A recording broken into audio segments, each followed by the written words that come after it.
मोहोळचा विकास रथ सुसाट, 6 कोटींचा रस्ता आणि 4 कोटींचं सभागृह. आमदार राजू खरेंच्या पाठपुराव्याला यश. आमदार राजू खरेंनी शब्द पाळला. मोहोळच्या वैभवात पडणार भर. 2 मोठ्या प्रकल्पांना शासनाचा ग्रीन सिग्नल. श्री क्षेत्र मोहोळ येथील श्री नागनाथ महाराज मंदिराकडे जाणाऱ्या रस्त्याच्या काँक्रिटीकरणासाठी आणि स्ट्रीट लाईटसाठी राज्य शासनाकडून 6 कोटी रुपयांचा निधी मंजूर करण्यात आला.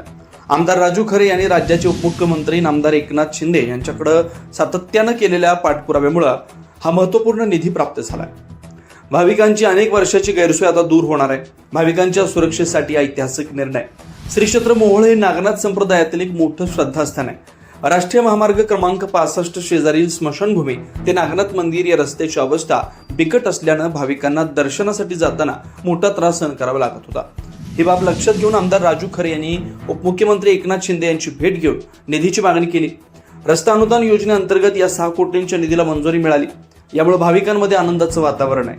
कैलासवासी शहाजीराव पाटील सभागृहाला 4 कोटी मंजूर. रस्त्यासोबतच मोहोळ शहराच्या सांस्कृतिक वैभवात भर टाकणाऱ्या कैलासवासी शहाजीराव पाटील सभागृहासाठी 4 कोटी रुपयांचा निधी मंजूर करण्यात आला.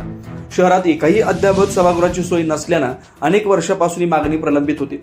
वैशिष्ट्यपूर्ण योजनेअंतर्गत या कामाला आता गती मिळणार आहे. प्रलंबित प्रश्नांवर सविस्तर चर्चा. आमदार राजू खरे यांनी मुंबई इथं उपमुख्यमंत्र्यांची भेट घेऊन मतदारसंघातील विविध प्रश्नांवर सकारात्मक चर्चा केली. यामध्ये प्रामुख्यानं ग्रामीण भागातील पाणीपुरवठा योजना, खराब झालेल्या रस्त्यांची दुरुस्ती, नवीन शासकीय इमारतींची आवश्यकता, प्रशासकीय प्रक्रियेत अडकलेले विकास प्रस्ताव, मोहोळ तालुक्यातील विकास कामे निधीअभावी किंवा प्रशासकीय प्रक्रियेमुळे प्रलंबित राहू नयेत यासाठी आम्ही प्रयत्नशील आहोत. श्री नागनाथ महाराज मंदिराकडे जाणाऱ्या रस्त्याला आणि सभागृहाला निधी मिळाल्यामुळे शहराच्या विकासाला मोठी चालना मिळणार आहे. राजू खरे, आमदार मोहोळ.